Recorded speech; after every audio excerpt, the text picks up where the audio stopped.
O folo fatu ma fatalo fatu I le ngang whaloalo. I lau mai mo mai fo I Samoa le nei fo I tūla le aso. Whaftai le lofo le tua ba whai tau nuatu nei whasalaunga. I alo mo peso I fu manuia si o tātu watanu. Ma lo le tau watai ma lo ngā le lua I whai walo filima. O nei fo I aso I tātu tiute walawina. Ai mai se whatulangana le tangata lavaia. I le ngata I tonu o tātu e kalesia. Tainane to tonu le atu nuu, tainane fo I lau whainga luenga le malo. E manatu le whatalo whatu le ngang whaaloalo le tātou por kalame fo le nei. A soruru umai le mai ai o le fontanga le kapeneta. Longo pui ali isi o tātou atu nuu. E ala imta upu teranoina. Ia ma me fo ina tupu le whaiungo le lava yaso. E me te fo I la matanga le tau sang fau. Whatalo whatu ai le pa ia malma malu maulungo si o tātou atu nuu. Olo mai mo mai. Samoa nei, e me se foi le papa au Samoa ia tunu mamau I tape fia. Ia malenganga maulunga o loo manuia foi o tau I le tau tapua I mamau mai. Atalofa atuel nei tula le fiafi le pai o lau tustala o whaina lava mai. I lau fionga le princesa o TV tasi. Ia ma le tatou televise le tio whasara lau o le tatou matunu nei ia. O ia le ua awha e tasi e fina ngalo. Le a whai mafafonga o le tatou a fiafi nei. Atalo fatuela ngang whalalo foi lau tō whana nai. Mai se foi tatu au media uma e malo tapo etu. Lango lesa au malanga, mal tatu malo. Ia se mai al tatu interview. En fai foi lo tulanga masani. O ile ka ora nga malanga anana. Ia sa. Ta pena mai lau e so mal kapiko. Ia ala so na fai we nai fono ka beneta tulanga masani. Tau pu mai mamoli mai tono tanga luenga le malo. E me se foi tūlanga o le wha ngai o ina lava o le tātou malo I tūlanga wala poptonga. Tanga luenga malo I ona vaenga I sese. O vai aso umalava o lo wha ngā solo ai e tātou ngase au inatu I fafo. E le o mapu lava le tūlanga I le tātou tanga luenga o soifu malo loina. Me lava na o tāua inisi o a tātou whataltanoanga e te lele ngā luenga e te tau na tue whai I le mta ngā luenga ala soifo maloloina. E reo se ngā luenga na tupu ana nafi, a whi tauli na tupu nei, o whaafi tauli ua leva o na tutupu. Ma lela ua taunu maili tātou whai ngā malo whiriwhiria. Ia o le nei e tue tau whao mau po whee te tauna amata I le whaalau amata. E le ngata I tātou vai la au, o masini, o whomai, o tong fitinga, tangata o winatu I fafo, o por kalami whalau loa, male ano noai, o mtaup, o lo ngafa nei male fionga I le minsta, o le soifua maloloina. Uyo lea, ia, e le iai lewa le talitonunga e, mana o mial ngā lue whaatasi am tanga luenga mo le malo, so soani mo le tanga luenga le soifua maloloina. Tātou mai tau, ia, o lo tele, whaafitauti, te mine nei. Ma e le tue alo se atau le la au. O whea ua tau nu mai iai whai ngā malo fau o wha le tonu ma ta taun tonga fiti. Whai loa. Whea ni mea o le lei na tau nu mai o le lei wha au au. Au le tūlanga sanga tonu ma le wha moe moe. I o le nei lava e wha au au pēle mele nei. Le ave o tātou tangata I fafo. E le tau ngō fie. Wa o vātu ma le se furu miliona o wha solo mea tau tonga fitinga mai fafo. Ma lo fa solo pe ma le talitonunga langa le mfain tātou tā fia le pule le atua. Pea o maili wala upa I e tau pena wha wau tonga fitinga. Walo e aso fol nei na pasi ai mai e lima mo intia. Ea ma le tausi mai e aveai. E le mfai lavan tu ua lo fa solo. Lo fa solo foi tātou ngase mo New Zealand. Ma le wha moe moe o le mea lava le tasi na I fo I e wha fita auli. O le vai aso le nei, le so, a matalo I ai le whasolonga o interviews. A tai fono uma o fono whawai. Pe lava na whasisila loa I atu o le whatulangana le nei, o whesuia inga o whainga malo, ma whesuia inga tala whengai, I tu malo uma lima sutasi o le tunu. O le a talo sanga uma I la tau e veam tai fono. Lono winga e te tala le avanoa. Mo I la tau o e sa tau wā uma le palota. ma lātou o lo vene msui fai pule. Ia o lātou nā o lo iaila ngā waa mō le avea mtei te whono. Ma o le so na tui na maili poti o lo fa solo le interview le so, pe fitu le sfuru tu malo le so, fa so solo e lava lea i se imae le lima sutasi tu malo ponu savai. Fa moe turi matai e te tau o na o atu, i le fa i ungor tau sangal nei, pe o la suru sutolu. Te sema, sa no iai le minista e o atu, o maua uma fa i unga, o te whono uma, o le lima sfulmartasi tu malo. Lona lua o lo fa solo pea tau lumango interviews, a leo whenga luenga, le sa to toru leu to lima, e a fia mai tūlanga tofi ese tono whono vai, mai al te whono, se ia o le tangata sosoani le ofisa to lima. La tau ia ngalue ina i to tonu o whono vai, e sosoani i komiti o le whono vai. Lo fa tūlanga fo i tūlanga o le to tele o le whono vai, e matatu tasi le lima nuu i sufa, ai o watu loa o na wha popo le isinu mela e mo nuu to tele o watu tau sfuru nuu. O lea ua wha solo fo ina ta pena le natu langa ina ia ngafa tau li maina la ngā luenga a la tau o iei fono wha fotua. O le wha moe moe e malo lo tato malo i malo longo kirisi masi mal tau sang fau. E tato wa e whaatasi uma mai le aso sfuru lua Januari. O le aso foi lea o le ata tala alo ia i mafono whaavai uma o le tunu. Ina ia mata ilo ina o na wha solo whaatasi ngā luenga le malo. Ma ngā luenga le lima sfultasi fono whaavai. Ta tala ilo le whaamatu i nātu tupe le i umatu le lano fo inga na umanei. Ma ta tala ilo le tato paketi ato atasi tesi ma le valu miliona i tu malo taitasi. Ona wha ngā solo alo i alolea. Taulu mango fono whaavai umalava i te tonu le tato watunu. Mai iai lava le turi mata inga ia o le wha moe moe ina ia tato wo i le taimi. Wha ta ua le tūlanga o le o interviews, wha tūlanga fono whaavai ia ona wha ngā solo foi lea o le tūlanga o le wha ngā io ina o le neipolo keti o le tato watunu e ala i wha tūlangana o mea o lo wha solo ai tau lumanga mō le alu i lumo le atina enga o le tātou atinu e ala i le poloketi miliona.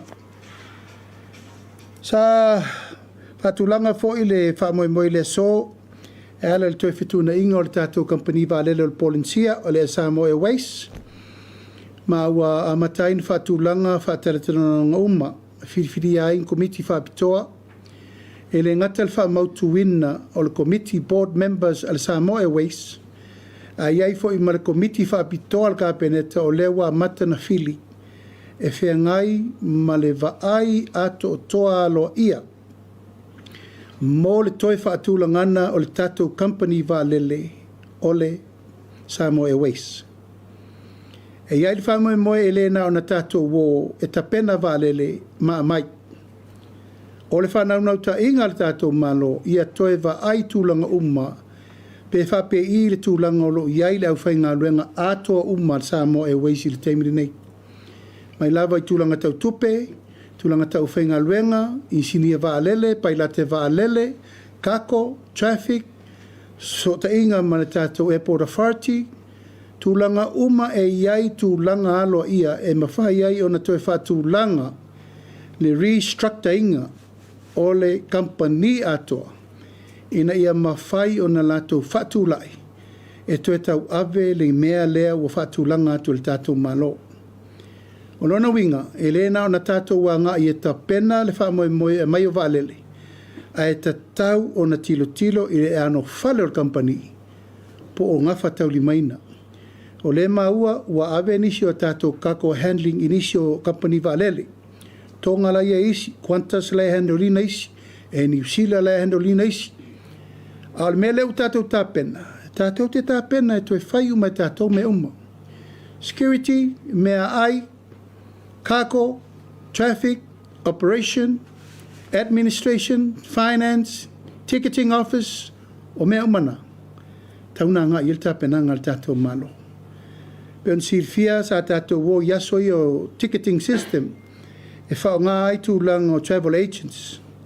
O le taimile nei, wai ta o toto mai lava ilo mot, me omi mi mai lau laptop, ma lau card, puklo o vanoa le online booking. Rono inga e te tau na mauti nōlele, e ma whai e le tātou company wa lele o le Samoa Airways, o na whai fo le mea o lai whai e le New Zealand, e Pacifica, Qantas, ai sea, wa whai si lewa o na tātou me ese matulanga ia, e te tau na upgrade uma system, mea mai mawhai ai, o na whawhai ngō fie, po whea lava e la lai Samoa ia tunu uma mao, ai fia puk sa vano e fia sawa i Samoa, online booking, has to be installated, e mai iai le whaatulangana, i to tonu o le system atoa. Whai ngō fia ina maua tupe maua ale tātou atunu. O tāpenanga umana lewa a matana whaasolo iai le fufuanga ale tātou company wa lele, ma iai le wha moe te tau o na ele umatau sangale nei. Whaatula i umatulanga uma pe o na iai le tāpenanga o lewa iai le wha moe o le tātou atunu. Ia, oisim tau pu mal ka peneta o tulanga masani li poti o ena malanga, me se foil fa tulangana fa moemoenga o whainga wha vai, ia o whiriwhiringa o nisi o whaurulunga o mtanga alwenga, e rei wha mautuina, a toa i fo i manisi o whaurulunga langolango, o loi luma nei o le tātou pisa si o wal wha taunu ina ia na tu ina atu fo i leo se taimi wha malamala mai.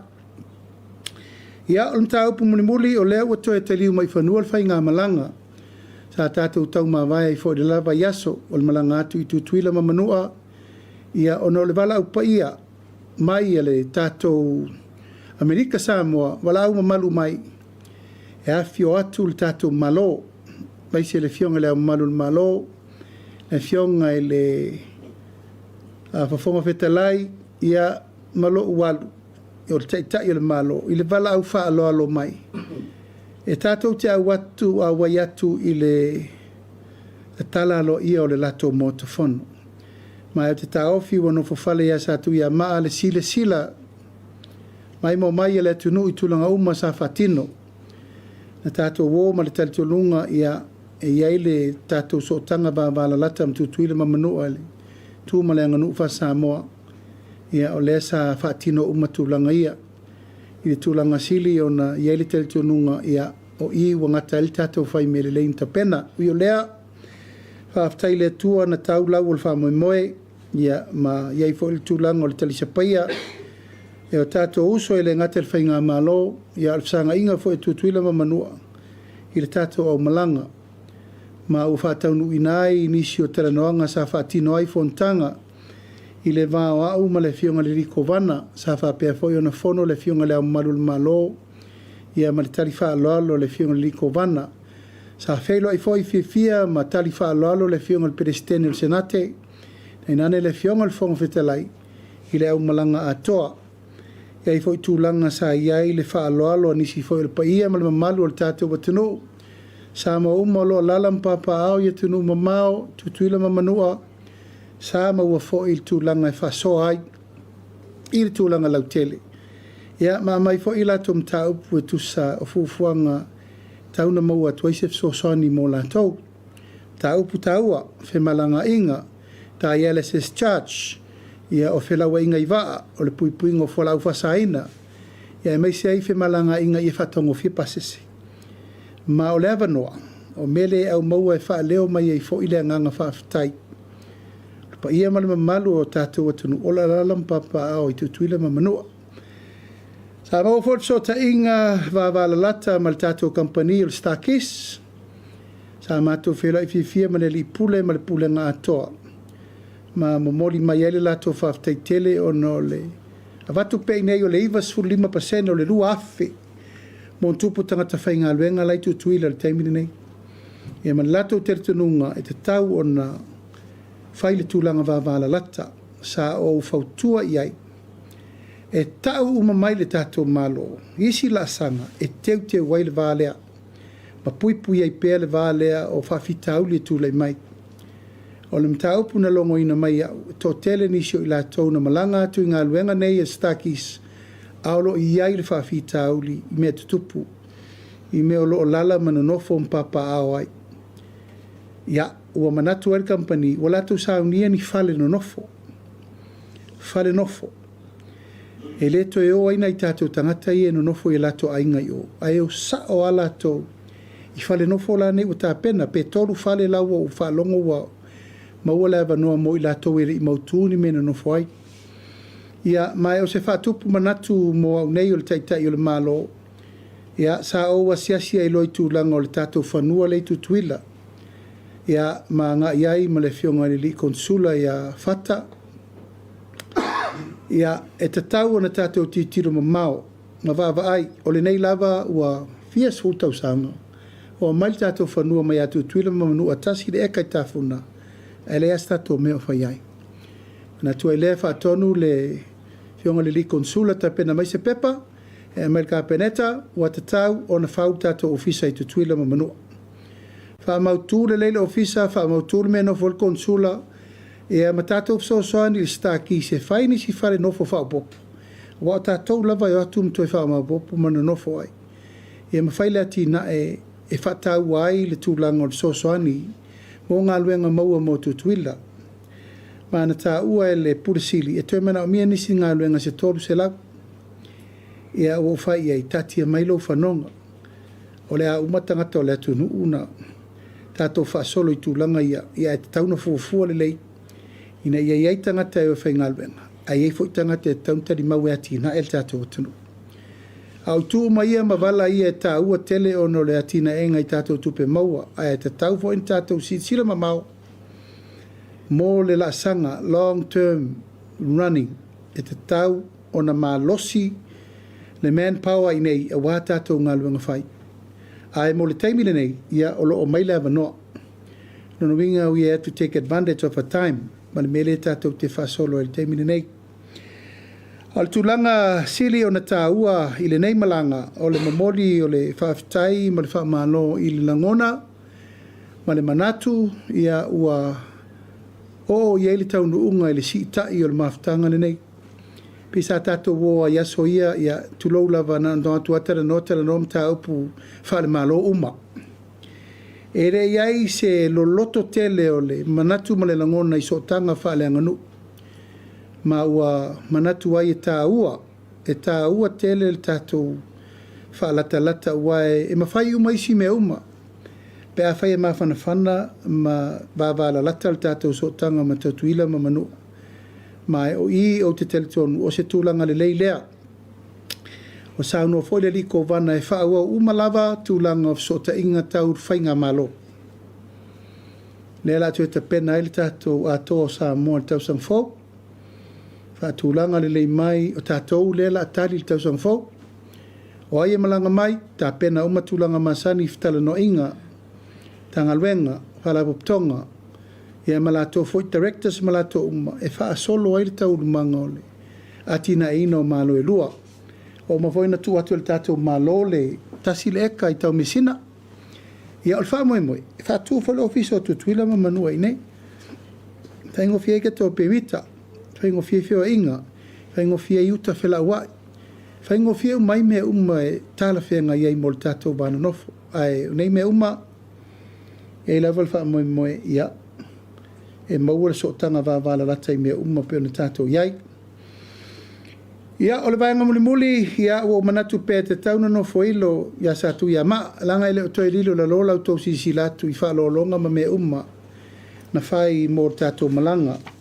Pe on siri fia, tā penanga whapēnei, e re tā pena whaingo fie. Tele mano no ai tā penanga mai foi tupe whaanganga le malo, e a ngā i tā penanga nei. Ma e nao no whasi sila tula whapea ia e momori le nganga whaftai o no le maauman min misia. Na ngafa iai le malo Amerika Samoa ia e tau fitu na ia i fo il tatou o atu. A tatou wolo le nganu e le whaia ni whaftau inga o loa. E le whatusa lia fo i me ave ma me maua mai. E tatou te leo fo i e tongi le moa ai u le afa. Tatou ma le nganga ato toa ma le nganga whamaoni e whai mea umai le alofa ni tātou wai. E whātau alofa ala le matau. Ia e te tau lava na malamalama mea umai tātou tūlanga O le tapenanga o le malanga le nei, na iai le vaenga na tapena le malo. E iai le vaenga na tapena lava kapeneta ia personally, ma le vaenga whaofai, o le whatuatua i le atua sa mautasi. Na iai umasao ele ngata i le sao le malo, na tapena ele malanga, ai sa iai fo i le sao le au malanga atoa. Ele ai seisio le malanga ele iai se sao. O le kapeneta, minsta langolango, ia o e na o le palota ele i vem fai pule, na ese fo le lato malanga ele i whatupea le malo, whatupe le malo, tangata na o i lalo le walauria le malo. A o e lava na o lato, ia na o fo i lato i lalo le taupulengo le malanga, ona sa iai le si por kalame muri sa whaafsenga muri. O le whelo inga ma le tunu. A tapenanga umalava na tapena mo le malo, o le ena whaatino lava i tūlanga, o lo whaatanga i lalo tato tupe whaatontonu mai le taimi. Ui o lea, o fo i mail malanga, manuia me uma, pe on taun whai e talatu. Ma e sa whaatino uma nei me uma i lalo le vanga tupe le tato official treasury, e leila loifo ma le lua se lau lima su wafe ta la. Sa whaatino mai tanga ingo le oso, ma me uma na avei whaalolonga, ma tūlanga le utuino le waa na avei le official leo ma nato uma, ia ua whai uma le manui ai le mtau. A le mātou toi foi mai, i le mea alofa ma mea na tuina mai i le māloa Milika Samoa. Ia ua manatu le kapeneta ma le whainga tonu i le so, e ta tau na whaise whaasoa a wale tapua inga si o tātua tuno.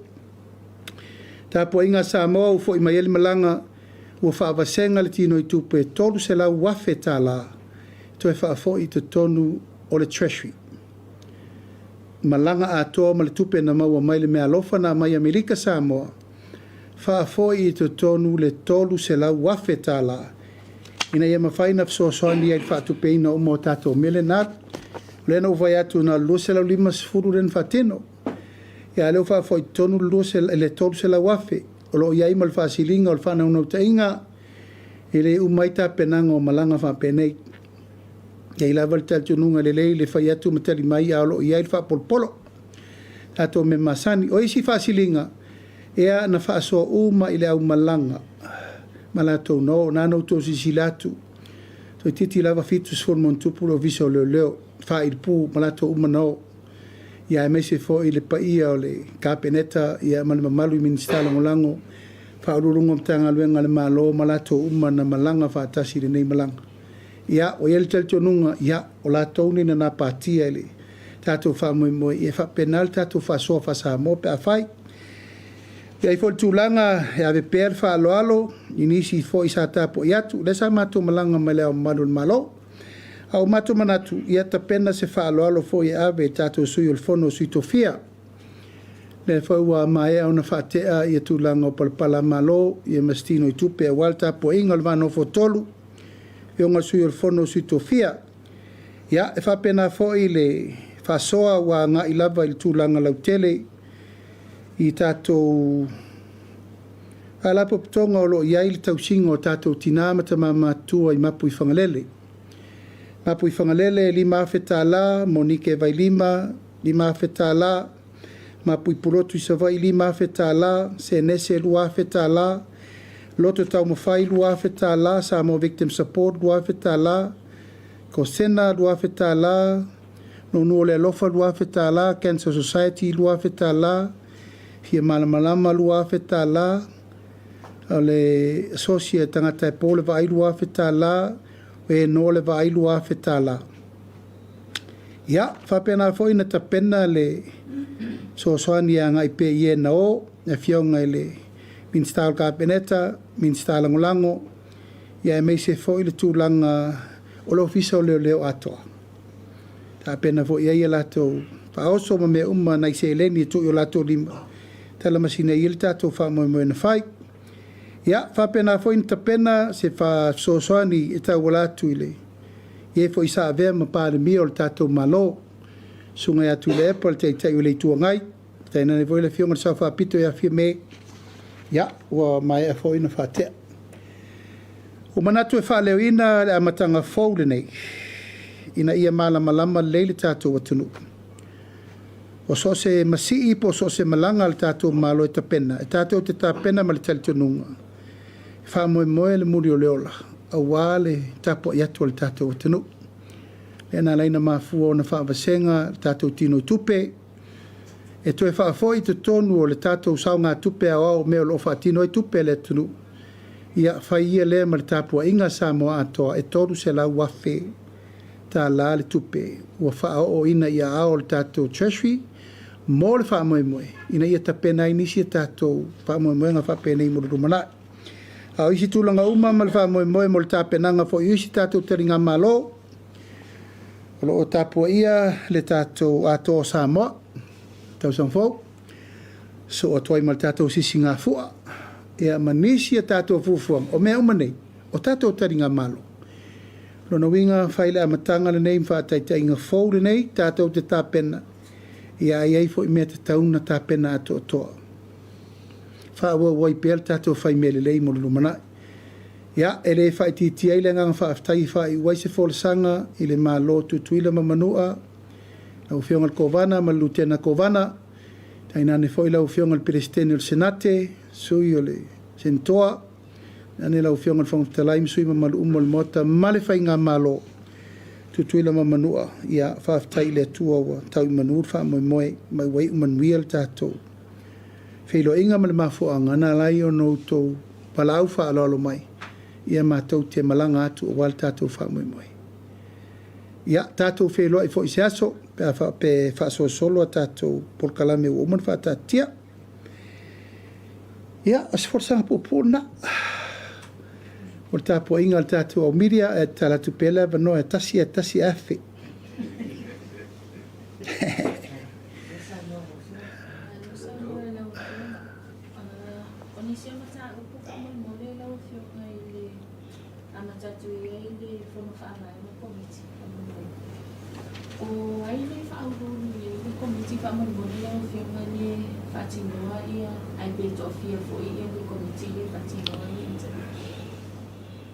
O le komiti la sa longo ina mai au e iai le sui o le pisasi. E iai fo le sui o le mtanga longo tinam te mai ta. E iai le sui o le sa avema minista o le mtanga luenga. Ia ma le sui la o le independent tangata mai tua. A mai moe ina ia malu pui al tūlanga o lato whainga whai. Unga ma interview se whai. Le taupuna na longo me etia. Sofia na misi. Sofia sui o whatino na tonto. Lima su tasi te te ko. O wha moe lima su tasi. Oi, e ai sui to o wha. E leini interviews. Sui nga ngal ko kai ko kasia ia tumalona pala ila vea i mao. Tele loa po ile stotoro. Ana longo ina mai au tele la tule interview ele sisi mate interview ina fatule wole lek ai interview uma lima sutasi Sofia na ton na pala o tele ma wala ai pauna me no ma wana ole to fama to ele interviews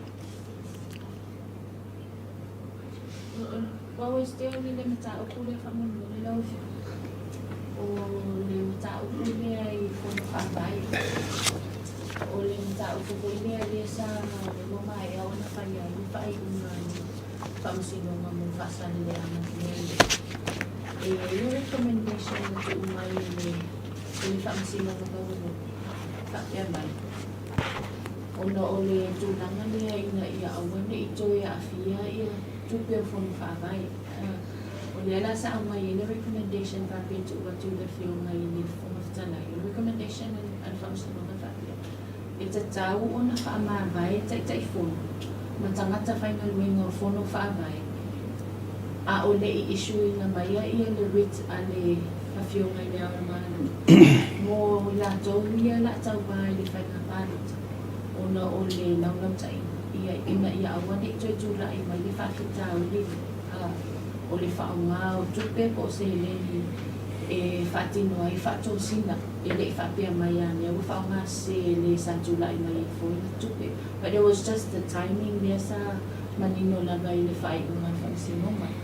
Pena o se tasine o ngai sila I ia le kapenetai mai se o komiti I le whalele ia tili o mta ukuna I awa nei tula I mai ia whawhitau li le lumanai. Ia, whawhitai nau forsia le whautuanga le alwhamsinonga mai taua. That's what we need. Advice. From the court perspective, o le alme tupu I le mele o whaiwhai unga leo tūlai mai. Ai mantua e o tau, o tātou poloketi, o le alawe whaso solo lona amendinga. E le iaise au lape o le tūlafono, whapea, a olo le taimi o palota. E o tā ofi umala operation o le tātou whono whawai. E tā ua le me utupu. E tu tala loa lava le taimi nei, pe palota, pe le palota. E whasoloa me o umana ia inga o whono whawai malato development. Ai tā ua le mele utulai mai. E te tauna ini au lape I lungo whainga whawai al whono whawai. A olo le period o le palota. Tā ofi tina e tau whono whawai. O se tūlanga e te tau mai e a fiela le tūlanga lea. Ina ia ua lana I whapea ua whaonga tonu I le teimi tonu as a primary for election. Tā ua tele mai le lei. O la foi la se tilo ia ilanga o leo tato o tonu la mantu ele. Ele is a transition more. Behind the transition period now. No wingeta ua whapea. Tu la lo I whenga whamai. Peto e lua masina lo il whenga palota peto e masina. Tapu umal operations o le whono whamai se umal palota. Ia elang o lele I whaatinoa mena o le whato atato wo o mai il whenga palota.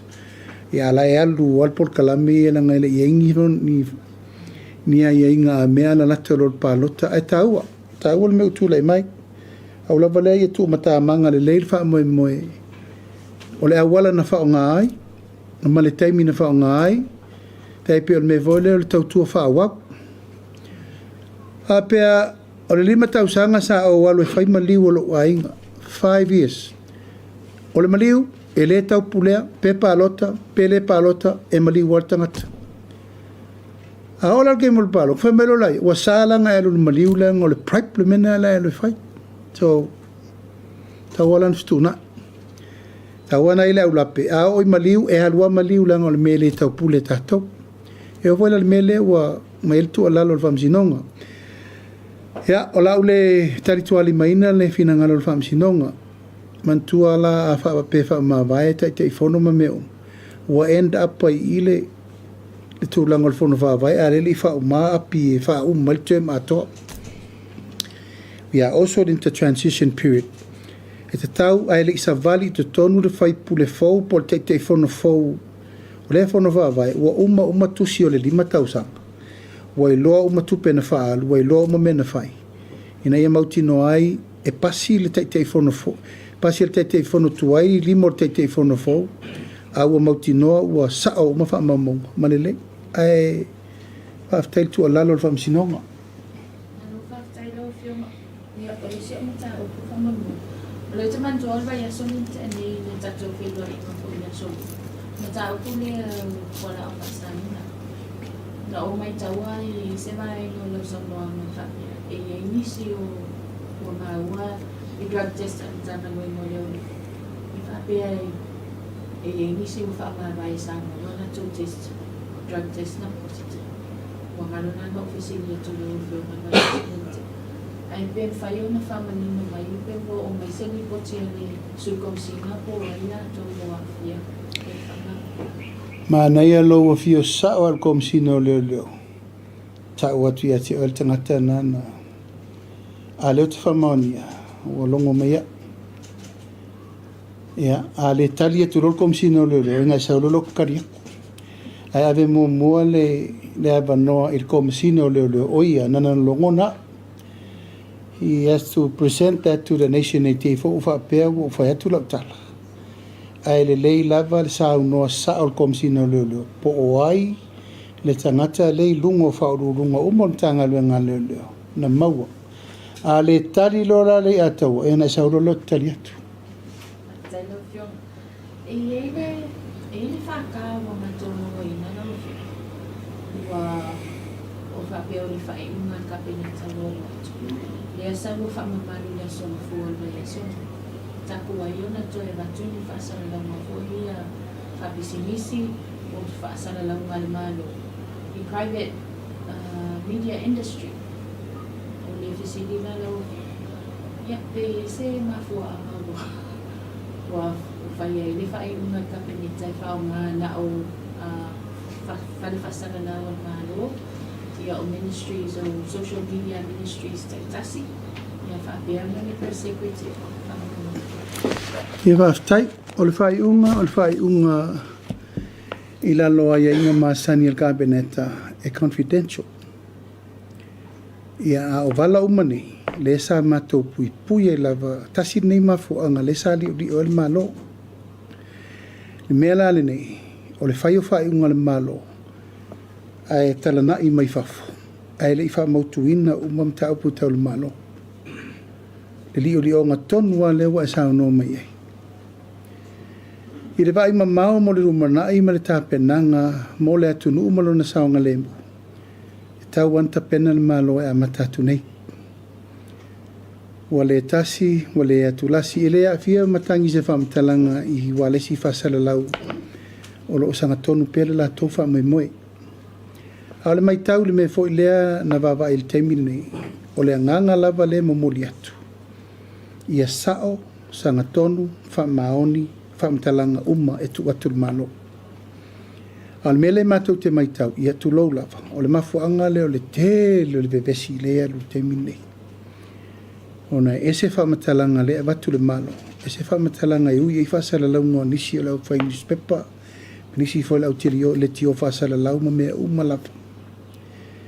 O le tūlanga la atu otoa, o le puipuinga. O le puipuinga ina ia sao masanga tonu, upu matala matustusinga o malo e tu inatu ma i le taimi. I le vai mamao, o manatu le malo, o le atu e wha malo sia le ngā luenga le press secretario mo le malo. Tūla i le malo so se news ma me le malo e te tauna break le malo. Breaking news. Mea tau le malo, mea tau le tunu, pule wale si whasara lau ma la tōm tā whaioi. Au matau pu umalava le malo, o mato manatu, e te tauna le mua le malo, ina ia vatu ele folasanga sao.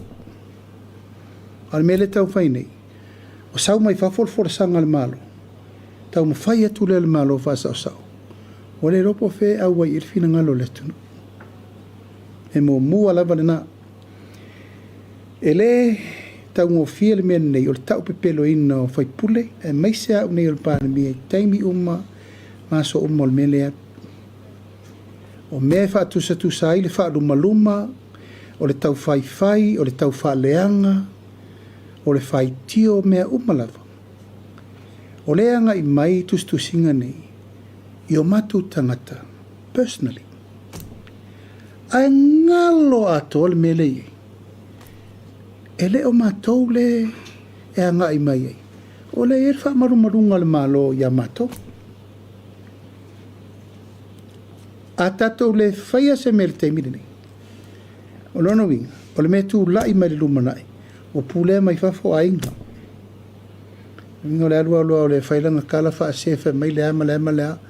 Si pa a koa i al mele ka un whaia kule malo e wha sao wha manino mwha tino. I le meta oto le leiai. Le sanga tonu o mea umo. Ai se upu ma se tala e a watu i fafo mai le pūlenga le malo. E tauna watu i le press secretary. Fatu e le ia auto malawa. Ona whaasala lauro le, ma whai e auto news i lunga. O le mere e le teimile ia umua ka vale sofangu, ai muri sofangu. Tulanga sao lava na le e le teimile. Mai o lo whaanga moripo, e pe no whai atu. E tā ua ngā luenga whalitu stala. Pe tā i le whape whai atu taulanga ina se ngā luenga. Al mele tupu, a hao la le teimi o whai ei whinaunga, po o whele news sao. A whele news se. O hea o iei mātou. O hai e alu i ai le mā logo e tau wha sao. Ena nau mai le whape wo nofo ma pen, ma tūdi ai mai. A fela adu le malo. En fai tato tu la fono le media council. O fe le media council. O fe apena ile complain pe fa pela tu ile fa pe. O le alu pa le mia avela na complain le media council. Yeah, o te tali wa po poi. I can afford to go lauli myself to the media council. A le fa pale ni ina o le anga o le pale mia ile media council. O le pale mia na o le malo na fai le media council. So ele o fai ala le tiu te le teimiri nei fa mau po poina le media council po active for the media council. E tu le mai e fai le upu ia i latou o so dia le tou lava tu la fondo. Tau na manino le mena. O mafau fau ele malo e te tau o na tu mai pela niusa le malo mo le malo. Ina ia fa sao, fa manino, fa tino le tūlanga e te tau o na fa tūlanga i mea ina ia. Aua nei fa pea mai, fa mai le malo, fa mai na fono pe stama anga whiri, ai le fono. Fa mai na al tūlanga ua, tūlau lava wa fia uma vai lua le pārimia. Tūlau lava ua kuila koko fa mamau le pārimia. E le tau ngō fie mea ia. Ia, le foi na pisa fol no fono vai nei, e watu le ata le press secretary, e fesilingi e leta, o fea la leta mo i o leta. Se io mai la maleta mo io len fai mai o leta na edit. A leta le na watu i lungo le press secretary, o fa maoni nina. Tulanga ia, na matua i consider le lei il kabineta na nfa iunga. Memo mo le na sao, sanga tonu, ma ia aua nei to ieli mele nei, o le whaia o upu mwha mtalanga e whai ei opinion anisi i tala mwha upunga sao ale malo. O na rua, o manatu le malo i te tau o na to e sefe umatupele tunu. A mai umalawa whaasara launga le malo, se sisila o le press secretariat, 2AP, FM, TV9, Savadi, lima le lei outlet al malo. Aile o longa lava o na iai le teletonunga, o le ato atoa o lona whaongai. Ai sea, satu ua wanoa lava. Satu ua wanoa matu lava i tato private media council lato te whasala lawina. E lea a fia la upulea i lato o lo whaia pea le tūlanga o le kiliva o news mo mea umal tūlanga wha maoni mo le whasala lawina. Ai nai tau te loa tangata ia ngā i ela o whamatalang. E pito i sili o na lato manuia ma mea umale malo, alal me le whaasanga mai. Le whaasanga mai ngali lima ia e o lai. Mai ua manatu ai. Tau lava o na ngā isao le wha moe moe le malo, ta pena le i tū laulea, ina ia wha mautu, puipuinga o upu matala tau le malo, ia lewa e sao no mai nei. Le whaka, e te sila fia le whaka. O le whaka o se mea confidential le malo, o na o to tonu lavo le malo. E iai upuia. E se le puipuinga o le mea lea. Mai, o lea lava e avel tu alalo ia i latou o lo whaingalu wenga le malo. A o le liki o mea ia, o le whaalata leo le malo. This is betraying of the government. Le pui nei me ma ia fa solo le temi nei. Ma le tali tonu ngā whai e le malu tato malo, e siri pato. A to to fo ilole le temi leo le pule seo le tonu me ai whaftai wa e langa. E ia leva noa, vai sisi la o toi whasara launga le malo. Sa tatala leva noa. E wo manatu marka peneta, to se ti to whamau popo mai. Te whamau popo mai. A le fua se tapu, ma wawa ai pēle tūlanga e toi whetu una i ele tō wha ina ia sanga tonu. Te pō pese nu. A le teimina nei whamau poponga ma le maru pui pui o le tunu. The security of publication and also le a lava le me whai. Tauna pui pui le malo i tūlanga umaia o manatu e whamtaltali natu. I leo sesi lava tūlanga. Te le o le tūlanga o le amana ia le malo tūlanga tau whasara launga. E tau whaina fufu e tūlanga ina ia pui pui ia le tūlanga o whamtalanga ma me uma ina ia sa o atato. Se ko a whole a kungu. e kau whai a ngir Facebook por al me la whai. It's bad, looking very bad, mō tātou umalawa. Le tau mwhai nei po la wala o ile tupu i nei le tala al taima le usonga. Whai ngofie na tu malafo le upu, tu atu. Ia, e pe wha pena si tala.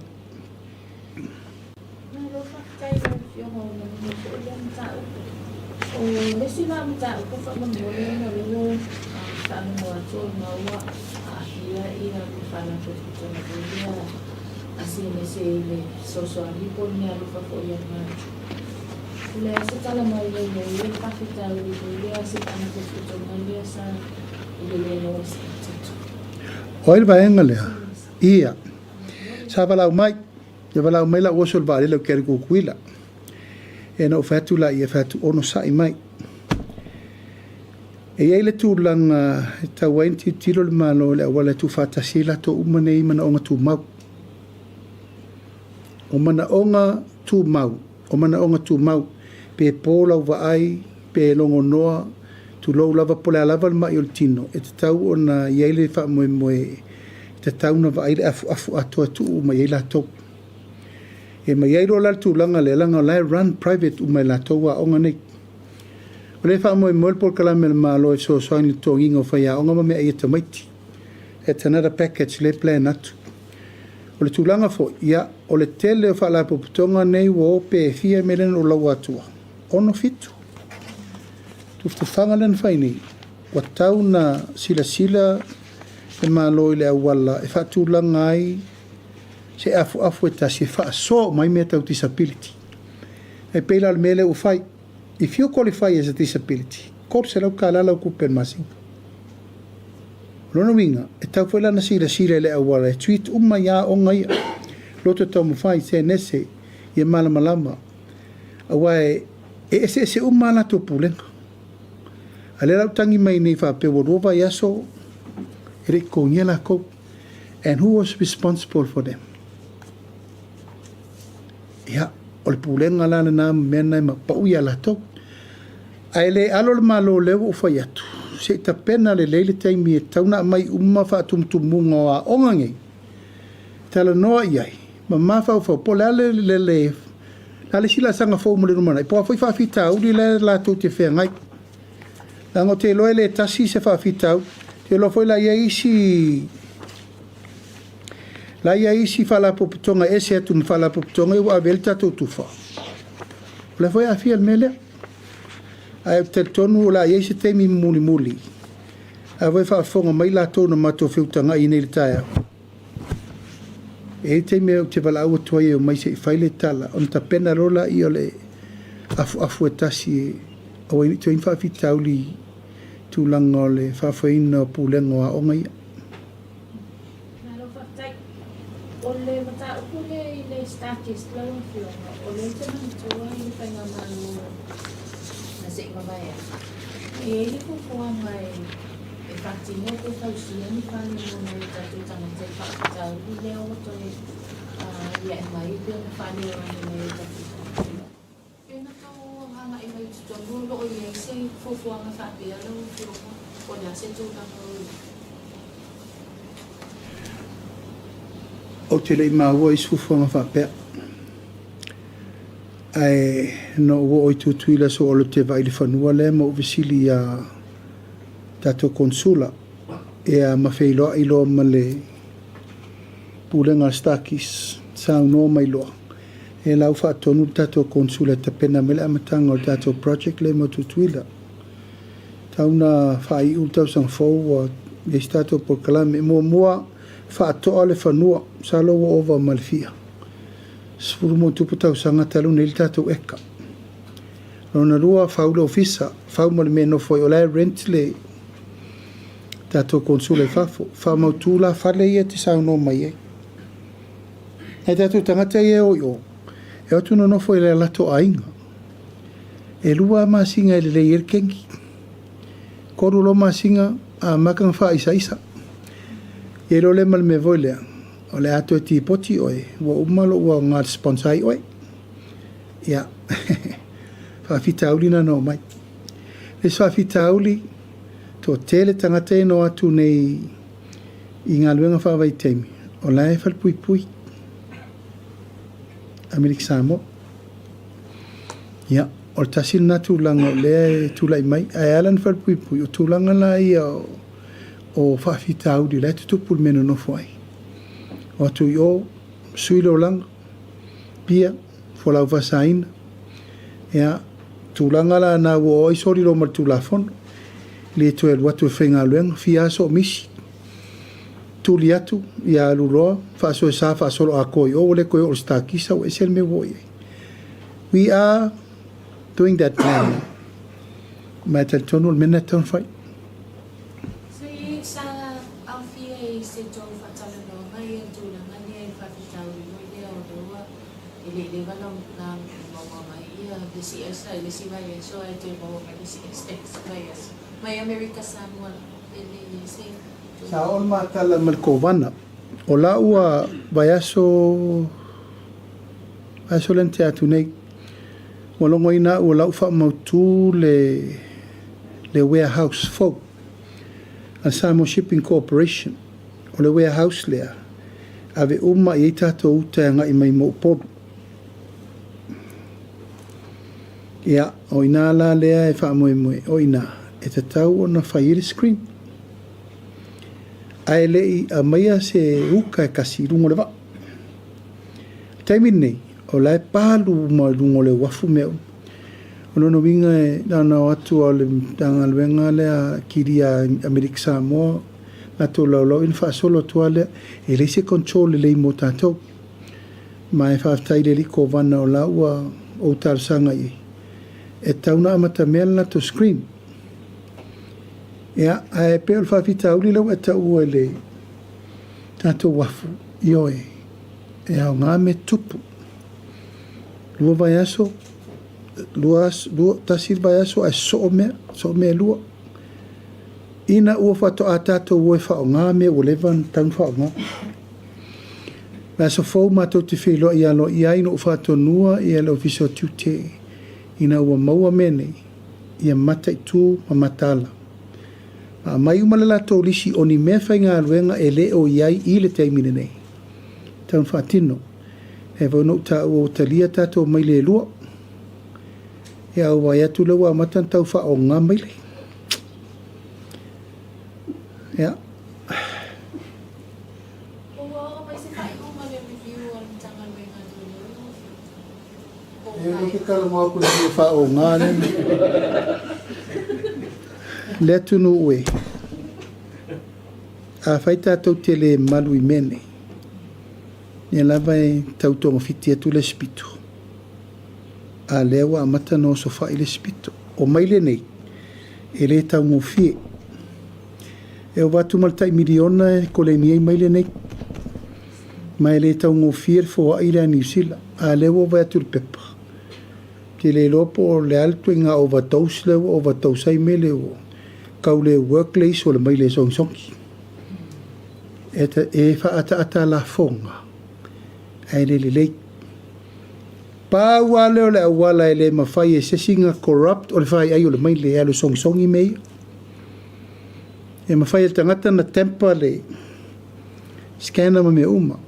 Ar tei whau. Le se senga na nao le mea e. E tau te vai a tātou atu I New Zealand e. Whio ai sora tai whau tātou talani. Mai tau an tātou titilo, mai lo o ngai la uba ai po ai tangata I tausia mai leia, nga lefta tātou no mai. Se vai foi, he pe whamaoniel talana na mai ua po overdose mai le. Ai le taun tātou whata malai. Awe lau fisiri le.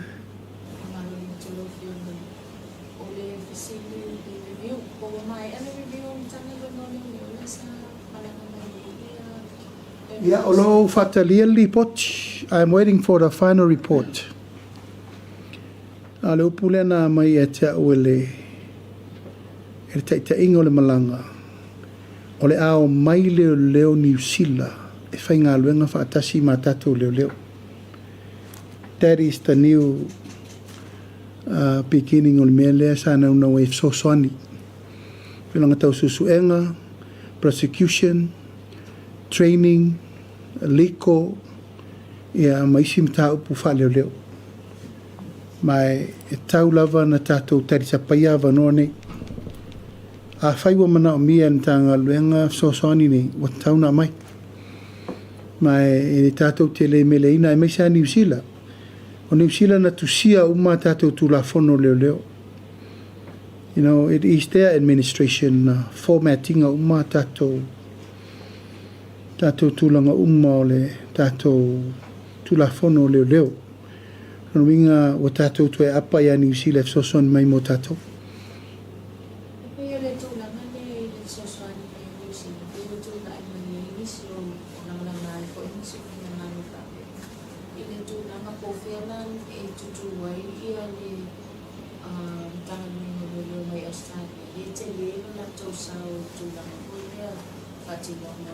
Providing resources, o ele office ito ng tanong Libya. Wala sa sisina ng family.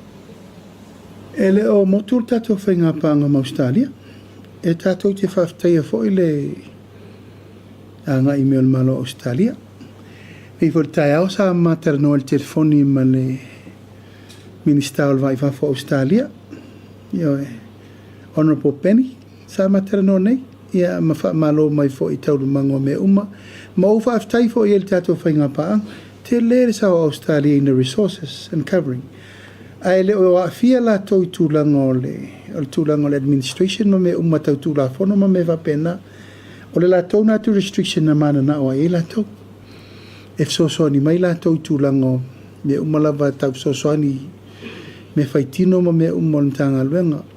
A o New Zealand sa tātou anga I fo I tūlanga I wha tūlanga na o la tau tūlafono ma peo no vai atu. O New Zealand sa vai tātou. A tātou wōro lai koe loke rea ngo whale o tātou tūlafono wha vai leo leo. It's New Zealand. And that's why we decided e ta te ope I New Zealand lang o whainga wha vai New Zealand. Na fua nga I whainga wha vai an tapena il tātou mtanga luengo leo. A Australia leo motu. Ai wha au lava I vai kere o ngi mau ka vale ki nganga la vele ve. I kere leo wau av ka vale ala lava alofa mai Australia. Tele whala ve lave, tele tāware lave vea. Ai sea, ele whai mo whiranga venga leo leo. Lave vea tūri tā vale, ia tele mea a fia I fo ila tūtau. Ala so soni mai lava, ia Australia. Ram tau kuhu muri leo whionga, ia on liesa na kuhu ilo soni mai me tenu tele whawhitau ni tanga lo whianga I mani tanga ni mo sui whonga muri. Mori mai aso le me sa mai fo ilo ua si o ki I a dun ia ele matai o ia se dun na mo I tito ki sene whanau E lua tātou masingi o kisene fōua. Leanga o lana le mafu angole leanga. E leo sa whitau li fōu pere ono whai atu. E leo mo ele leile minister so I fō maroroina. O ngā luenga hoi le tapena. E le tapena overnight. Te le yor te mo le taptara no e le si se furu tausanga whatulanga I tātou health system again. Again and again. E rei atoa se furu mon tupu tausanga o tātou whalma I leita. Lan me la wai. Tua leanga. E le aise maintenance plan. Le whatulanga na se monitoring plan. Masini e o mai le so e leise tātou MRI. O iei tātou siri scanner a la tāu numa. A masini e lua. A masini e whaile diagnosis tal tangata. Te alaturo al whalmai. E mauru masini ia. Ma wa umal menga ke mai. Kong whiki roe. Ai umangi nga maul me ke mai. E reki vai lau. O leo kanga vai lau. E re whape o ka longe ka iongo whiku masinga o whakakikia o kai kampangi. E mai vai la au mamori maito. O le system na leo whatulanga le temine. Ia matua I whatulanga le leile au withi. Ina ia ngafa tauri maina. Ile lewa na maliu le si o ka seni mtanwa nafi. And I spent the time at the ICU no over aia ina le talo whai. Alo whai le ngā lue nei tamai taifo mai lai ei te peto, rua peto tolu. run through 24 hours.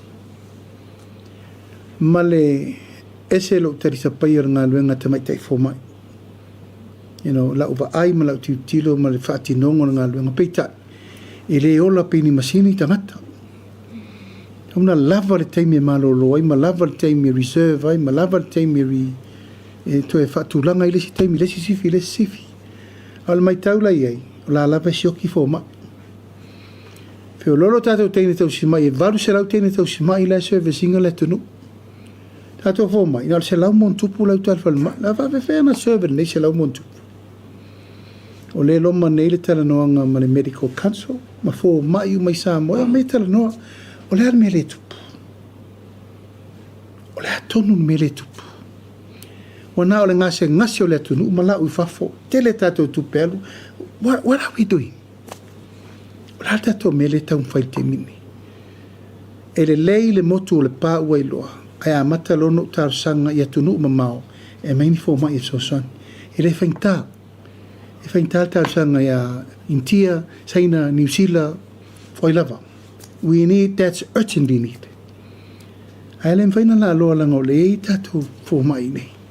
Se isi sila po whele me le tātou i el tūlanga leo le lef so ta. Te leo nei fo mai ma mea umo tangata nei tupta alom whanau fau le tūlai mai nei fau malalato to mai ma mea umo. Taula wana mana o mia ni tangata le lei taula na i eil wha moe moe le whai. Mai o le loma le tala noanga e fia maua so o malamala maanga mai le asosi uma fo mai sa mo po feo ta tia le mta upu nei. O le ola ma le whano le atunu le mta upu nei. Le voi la wo o i tātou whaati nonga o tātou whale mai. O te tautala sao lava o lo whale tonu. I le voi la tau le pua malafo mai. O le whata asfu tasi isfuru vai aso. Taluntu la i mele whainga malo. O ala mea isi vai ngana whai momo. Nal mato mea whai whata o sanga taruai. O isa ngafa ma mea. Nal mea whai le si rusu tau sanga taruai. Tūlanga le nā. As we're having the problem now, we have to fix it. Ma o le whaso soro ni le teimi nei. Whaingo fia e lau whale leia. Karunko o aku ngau uma mea. Somehow they have to consider. Ia le tau le pua malafo. Tātou ngā lue whātasi po le alme le tū le mai. O le olo le tunu le tātou teranoai. Ma ai po le altūranga iai. Wa si lava i lunga le masingi wha ma koko.